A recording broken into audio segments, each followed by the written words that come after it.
My sister announced my job at her graduation party like it was a punchline. She didn't whisper it. She didn't soften it. She stood at the center of the living room with her diploma in one hand and a champagne flute in the other, and she said it loud enough for every single person there to hear. "And this," she said, gesturing toward me the way you'd gesture toward a piece of furniture that didn't quite match the rest of the room, "is my older sister.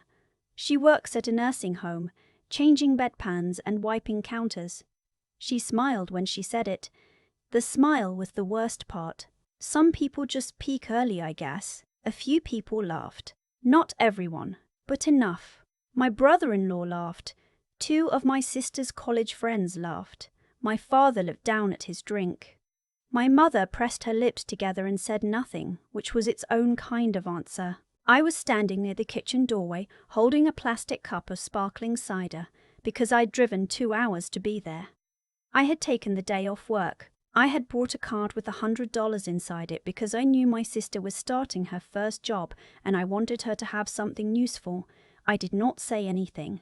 I folded my free hand against my side and let the moment pass the way I had learned to let these moments pass, which was slowly and with a smile that cost me more than anyone in that room knew. The party continued. Someone put on music. My mother went to refill the chip bowl. My sister moved on to the next group of guests, and the next toast, and the next moment of being celebrated. I found a chair near the back window and sat in it alone. That's where Dr. Pauline Okafor found me. I should explain who I am and who I am not, because my sister's version of me is not the full story. It is barely even a chapter. My name is Renata Walsh. I am 31 years old. I work at Sycamore Ridge Care Center in Doylestown, Pennsylvania, where I have worked for the past 4 years. My official title is Certified Nursing Assistant, and yes, that does involve helping residents with personal care. It involves a lot of things that people consider unglamorous. I have never pretended otherwise. What most people don't know, what my family has chosen not to know, is that before Sycamore Ridge I worked for 3 years as a medical interpreter. I am fluent in Haitian Creole, conversational in French, and I hold a national certification in healthcare interpreting that I earned by passing a test that has a 62% failure rate. I worked with hospitals across southeastern Pennsylvania, helping Haitian and Francophone patients navigate a system that was not built with them in mind. I helped a woman understand her cancer diagnosis in words that made sense to her. I helped a man communicate his pain level accurately enough that his doctor caught an infection before it became sepsis. I did work that mattered in ways I could measure. Then my contract position was eliminated during a budget restructuring, and I needed income, and Sycamore Ridge was hiring, and I took the job because you cannot pay rent on principle. My family never asked about any of that. They heard the word nursing home, and they made a decision about who I was, and nothing I said afterward ever changed their mind. After a while I stopped trying to change it. Explaining yourself to people who have already decided is just a more elaborate form of asking permission to be seen, and I was done asking. My sister Brooke is 25.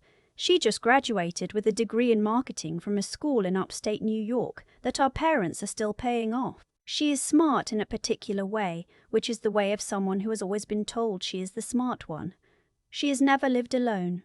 She has never had a job that required her to be somewhere at 6 in the morning. She has never had to make a decision that couldn't be undone. I love her anyway. That's the part that doesn't fit neatly into anything. Our parents have always treated us differently, not in a dramatic, obvious way, just in the way that accumulates quietly over years, the way water shapes stone. Brooke got the encouragement. Brooke got the follow-up phone calls. Brooke got the benefit of the doubt. I got the concern. I got the careful questions about whether I was really sure. I got the silence that followed whenever I mentioned something I was proud of.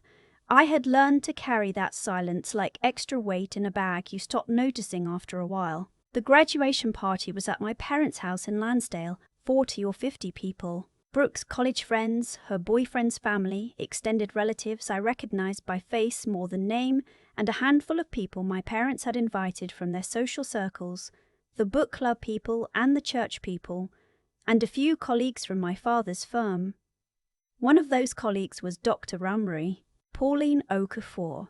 She was not someone I recognized when I first saw her across the room.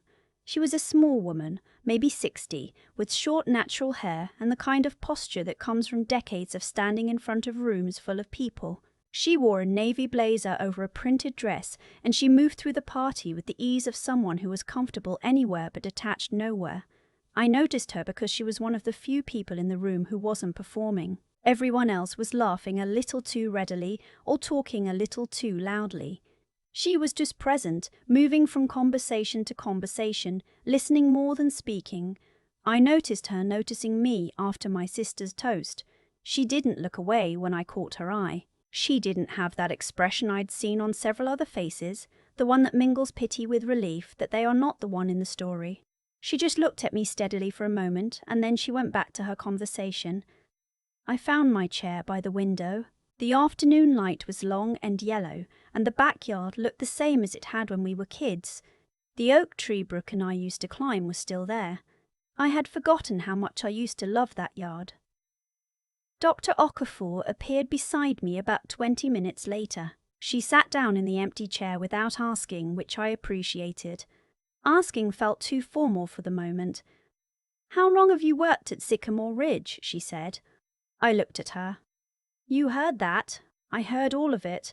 I didn't know what to say, so I just told her the truth. 4 years. She nodded. "What did you do before?"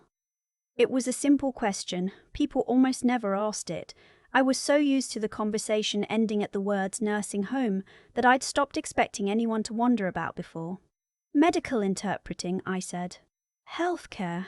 Haitian Creole mainly." She was quiet for a second. "Are you still certified?" "My certification is current, yes. I recertify every 5 years." Another pause. She was looking at me the way certain doctors look at lab results, not reading what they expected, recalibrating. "What made you leave interpreting?" "The position was eliminated," I said. "It was a contract role. They restructured. I needed income and Sycamore Ridge was hiring. I've been meaning to transition back, but there's always something that makes the timing hard." She nodded slowly. I couldn't tell what she was thinking. She had a face that gave very little away, which seemed intentional. "How's your French?" she said. "Functional," I said. "I wouldn't stake anyone's diagnosis on it, but I can manage." "And your Creole? That's strong." She stood up. "I need to get something from my bag. I'll be back." She was back in 4 minutes with a business card, which she held out without preamble. I took it. "Dr. Pauline Okafor, Director of Health Equity Initiatives, Jefferson Health System. We have a project launching in the spring," she said. "A community health access program targeting Haitian immigrant families in North Philadelphia. We've been struggling to find qualified interpreters with clinical backgrounds. Specifically, we need someone who understands both the language and the medical context." She paused. "Both. Most people have one." I looked at the card. I looked back at her. "I work at a nursing home," I said, not to argue, but because it seemed important to be clear. "I know," she said. "I also know what it means that you're still certified. That's not nothing." She excused herself to find my father and left me sitting there with her card in my hand and my heart doing something I didn't have a word for. Not quite hope. More like the feeling of a window opening in a room you'd stopped expecting to have windows. Across the room, I watched my sister hold court. Brooke had always been magnetic at parties. She knew how to make people feel like they were the ones she'd been waiting for, and then, 3 minutes later, make the next person feel the same way. It was a talent, genuinely. I had always admired it, even when it was aimed at making me smaller. Her boyfriend Griffin was at her side, tall and easy smiling, the kind of handsome that comes with being comfortable in every room. He worked in finance. He had a handshake that made my father light up in a way I had stopped expecting to produce in anyone. My mother was refreshing drinks and accepting compliments about the house and doing the things she did at parties, which was manage the social surface so carefully that nothing difficult could get through. She was good at it. Better than anyone I knew. There was something exhausting in watching her work. My father had found my brother-in-law and they were talking near the fireplace with the particular energy of men discussing something they considered important. He caught my eye once across the room and gave me a small nod. Not unkind, just brief. The way you acknowledge someone you're not sure what to do with. I had been that person my whole life, the one people weren't sure what to do with. I stayed in my chair and held Dr. Okafor's business card and watched the party move through its rhythms. Then Brooke came over. She came alone without Griffin, which meant she wanted to have a real conversation or thought she did. She sat in the chair Dr. Okafor had left and crossed her legs and looked at me with an expression I'd seen before, the one that managed to be both affectionate and slightly condescending, the combination she'd perfected over years. "You surviving over here?" she said. "I'm fine. I saw you talking to Dr. Okafor. She's Dad's work friend. She runs some big health program. Very impressive." "She seems interesting," I said. Brooke glanced at the business card in my hand. "What's that?" I folded it against my palm. "Just her card." Brooke laughed lightly. "She probably thought you were someone else. She's always recruiting. She asked me if I'd be interested in communications work for one of her programs. I told her non-profit wasn't really my path right now." She picked up a cracker from the side table and broke it in half. "You should probably just be careful not to oversell yourself. She's connected to a lot of people and she does research into whoever she talks to." I looked at my sister. She said it pleasantly, the way you say something unpleasant when you want it to land without looking like you intended it to. "Thanks," I said. "I just mean nursing home work and healthcare interpreting are pretty different worlds," she said. "I don't want you to be embarrassed." "I won't be embarrassed," I said. She gave me that smile again, the small one, the one that was really a punctuation mark on a sentence she'd already finished. Then Griffin appeared and called her back and she went, touching my shoulder lightly as she left. I sat with the feeling for a minute. It was a familiar feeling, not sharp anymore, more like the phantom ache of something that healed wrong. I looked at Dr. Okafor's card. I wasn't going to be embarrassed. My mother found me as people were starting to leave. She sat down with the sigh of someone who had been on her feet too long and picked up a glass of water and looked out the window the same way I had been looking all afternoon. "It was a good party," she said. "It was," I agreed. She was quiet for a moment. She had something she wanted to say. I had learned to recognize the shape of her silences. "Brooke didn't mean anything by it," she said finally. "Earlier, the comment about your job. I watched the oak tree. She meant exactly what she said." "Renata." "Mum, she did. It's okay. I'm not looking for an apology. It's just her sense of humor. She doesn't always think before she speaks." "She's 25, I said. "She thinks constantly. She just doesn't always think about me." My mother set down her glass. "You make it so hard for people to reach you." I turned to look at her. "I make it hard? You never talk about what you're doing. You never share what's going on in your life. And then when people fill in the blanks, you act like they've done something wrong." I thought about all the times I had tried to tell them, about the interpreting work, about the patients I'd helped, the woman with the diagnosis, the man with the infection, about the certification exam and what it had taken to pass it, about the reason I'd taken the nursing home job and my plan to go back. I had tried.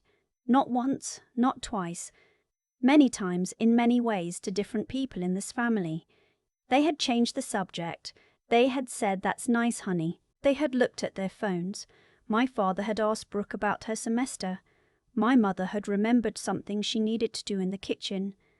"I talked," I said quietly. "You just didn't listen."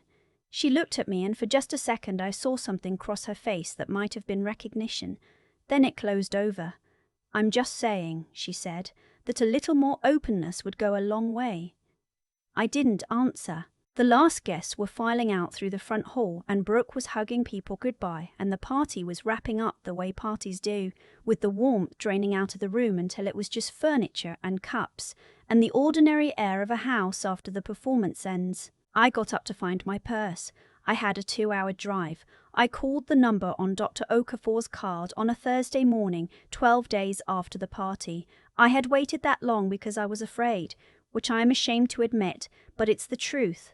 I was afraid she had been polite and not serious. I was afraid she had looked me up and found the nursing home on my LinkedIn and reconsidered. I was afraid in the specific way that comes from being underestimated so long you start doing it to yourself. A program coordinator named Jasmine answered and said Dr. Martha Okafor had mentioned I might be calling and transferred me directly. Dr. Okafor asked 3 questions: whether my certification was current, whether I had experience with community health settings as opposed to hospital settings, and whether I was available for a meeting the following Tuesday. I answered yes to all 3. The meeting was at Jefferson Health's downtown Philadelphia campus, in an office on the 7th floor with a view of the city I'd seen 100 times from the ground, but never from this angle. Dr. Okafor was already seated when I arrived. There were 2 other people in the room, a program manager named Desmond and a grants director named Faye. They asked me specific questions, clinical questions, culture questions, questions about navigating family dynamics in high-stakes medical conversations, about how to handle situations where a patient understands more than their family believes they do, about the particular challenge of pediatric interpreting, where you are translating for a sick child and a terrified parent at the same time. I answered every one. Desmond asked me something in French at one point, a medical term, just casually, the way you test whether someone actually speaks a language, or just says they do. I answered in French, and then added a note about the regional variation of the term in Haitian medical contexts. He wrote something down. At the end, Dr. Okafor told me that the position was a senior interpreter role with a small project management component and a salary roughly double what I was making at Sycamore Ridge. We've had difficulty filling it, she said. We need someone who can do both. Most interpreters don't have clinical backgrounds, and most clinicians don't have interpreting credentials. You have both. I thought about my sister in the living room with her champagne and her punchline. When do you need an answer? I said. Take the week, Dr. Okafor said. I took the week, mostly because I wanted to think, and partly because I'd spent too long making fast decisions out of desperation, and I wanted to make this one deliberately. I called Sycamore Ridge and gave 3 weeks' notice. My supervisor there, a man named Dale who'd worked in long-term care for 30 years, shook my hand and told me they'd be sorry to lose me, and then said what I knew but needed to hear from someone outside my own head. You're going to be good at this. The spring program launched in April. By the end of the first month, I had worked with 43 patients. I had interpreted for a grandmother whose children didn't know she'd been managing her diabetes without insulin for 2 years because she didn't understand the dosing instructions. I had been present when a 40-year-old man received a diagnosis that changed the rest of his life, and I had made sure he understood it, all of it, in his own language, with the dignity he deserved. I had helped a pediatric nurse communicate aftercare instructions to a mother so frightened she was shaking, and I had watched the woman's shaking stop as the words finally made sense to her. This is what I had always been able to do. This is what I had done before, in a different setting, and it had been inside me the whole time I was changing linens and checking temperatures at Sycamore Ridge, waiting for someone to see it. Dr. Okafor stopped by my desk one afternoon in late April. She set a coffee on the edge and sat across from me and asked how I was finding the work. Good, I said, really good. She nodded. She had the look she sometimes got, the one that meant she was about to say something considered. At your sister's party, she said, after she made that comment, you didn't react, you didn't argue, you just sat down. I looked at my coffee. I've had a lot of practice not reacting. I know, she said. I watched you for a few minutes before I came over. I wanted to see what you'd do. She paused. You looked like someone who had already made peace with something most people spend their whole lives fighting. I didn't know what to say to that. The thing about being consistently underestimated, she said, is that it either makes you give up or it makes you very, very precise. You become precise about what you know and what you can do, because you stopped expecting anyone else to track it for you. She picked up her coffee. That precision is exactly what this work requires. I thought about what she said for a long time after she left. She was right that I'd made peace with something, but she was wrong that it hadn't cost anything. It cost enormously. It cost every time I sat in my parents' house and chose not to speak. Every time I swallowed a correction and smiled instead. Every time I drove home after a holiday and cried for 20 minutes in the parking lot of a rest stop on the turnpike because I was so tired of being invisible to the people who were supposed to see me most clearly. The peace wasn't free. I just stopped letting people see the price. My sister called me in June. I let it ring once and then picked up, which I considered a sign of personal growth. Her voice was different, quieter. She'd heard about my new job through our mother, who'd heard through our father, who'd heard through Doctor about my new job, Okafor apparently mentioning it as a work function. "Mum said you're working at Jefferson now," Brooke said. "With Dr. Okafor?" "That's right. As a what?" "Senior health interpreter. I'm also managing part of the community outreach component." A silence. "She hired you from the nursing home." "She hired me because of my certification and my clinical background," I said. "The nursing home is where I was. It's not what I know." Another silence. Brooke was not someone who was easily at a loss, and hearing her at a loss was strange, like a piece of furniture in the wrong room. "I didn't know you were still certified," she said finally. "I know. You never said." I breathed slowly. "Brooke, I told you about my interpreting work multiple times. I told Mum. I told Dad. I mentioned my recertification last Thanksgiving. You were right there." She was quiet. "I don't think you forgot," I said. "I think you just didn't make room for it. There's a difference." "That's not fair." "Maybe not, but it's true." She didn't argue, which surprised me. I had expected her to push back, to redirect, to find the angle that made this about my tendency to hold grudges or my difficulty letting things go. Instead, she just sat with it. "What I said at the party was terrible," she said finally. "I knew it when I said it. I said it anyway because I was trying to be funny, and I wanted people to think I was smart, and I used you to do it." A pause. "That's not an excuse. I'm just telling you the truth." I believed her. That was the honest part. She was telling me the truth, and she knew it was too late to unsay what she'd said, and she was saying it anyway. "I appreciate that," I said. "Are you okay? I mean, are we okay? Are we okay?" I sat with the question for a moment. "I don't know yet," I said. "I'm not angry anymore. I want you to understand that I stopped being angry about this a long time ago because being angry at you was taking up space I needed for other things. But I spent a lot of years trying to tell this family who I actually was, and nobody made room for it. And now you're asking if we're okay because someone with authority confirmed it first." I paused. "That's something I need to sit with." Brooke didn't answer right away. When she did, her voice was smaller. "That's fair. I'm not closing a door," I said. "I just need you to understand that the door isn't all the way open either." We talked for a few more minutes, nothing heavy. She was starting her new job in 2 weeks. She was nervous. I told her that was normal. I told her the first 3 months are always the hardest, and then it gets better or it doesn't. And either way you learn something. She thanked me. It was the first time she'd thanked me for anything in a long time that didn't feel like it came with a condition attached. I hung up and sat in my apartment listening to the city outside and thought about what my father used to say when we were small. That family is the people who know you longest, not necessarily the people who know you best. I had thought for years that he meant it as comfort. Sitting there in the quiet, I understood for the first time that he had probably meant it as a warning. I went home for the 4th of July.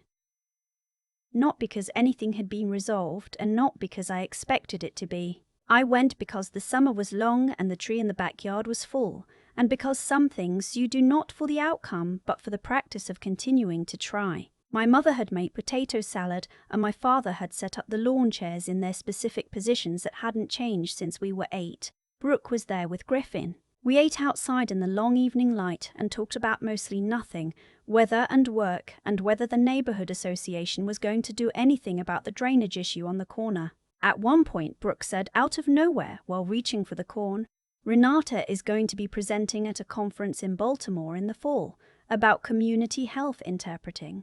She said it simply, not to make a point, just like information worth sharing. My mother looked up. My father put down his fork. "Is that right?" he said. "It is," I said. About what exactly? My mother asked. I explained. The program, the patient population, the gap we were trying to close. My father asked a real question, not a polite one. A question that meant he was listening and wanted to understand. I answered it. My mother asked another. Brooke stayed quiet, which was her contribution, which I understood. It was not a transformation. The conversation ended, and we moved on to other things, and the evening closed in, and the fireflies came up in the yard, the way they always had. My father fell asleep in his lawn chair before 9, the way he always did. My mother collected plates, and Brooke and I stood at the edge of the porch railing, looking out at the yard in a silence that for the first time in a long time didn't have anything sharp in it. I'm glad you came, she said. Me too, I said. We stood there together watching the dark yard. The oak tree was still there. Some things don't move. I didn't need my sister's apology to be who I was. I didn't need my parents' recognition to know what my work was worth. I had found that out the long way, which is the only way it actually sticks. But I was glad to be there. That's not a small thing.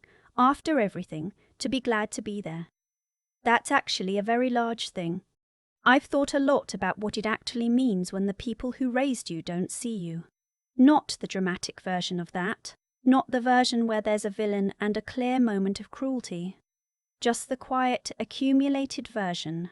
The way a person can sit at 100 family dinners and feel like a rumor of themselves. What happened to me didn't start at Brooke's graduation party.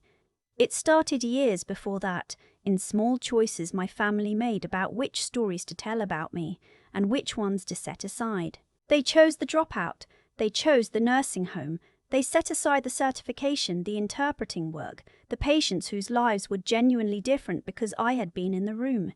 They didn't make that choice out of malice. I've made my peace with that. They made it out of the very human habit of seeing what they expected and stopping there. The thing about that habit is that it doesn't only live in other people. I had spent so long absorbing my family's version of me that I'd started maintaining it myself. I waited 12 days to call Dr. Okafor. 12 days. I had her card on my kitchen counter and I walked past it every morning and told myself she'd probably just been polite. That is not a woman who does anything politely that she doesn't mean. I knew that when I met her. I was just so practiced at making myself small that I did it even when no one was asking me to. There's a version of this story where Brooke's comment at the party is the turning point. Where the humiliation lights something in me and I march forward transformed. That's not what happened. What happened is that Dr. Okafor asked me 2 real questions and I answered them honestly, and that was enough. The turning point wasn't the insult. The turning point was the decision to stop letting the insult define what I thought was possible. Renata didn't become a different person when she walked into Jefferson Health. She became more fully the person she already was. That's the part I want people sitting with, something heavy to actually hear. The skills were always there. The knowledge was always there. The capacity was always there.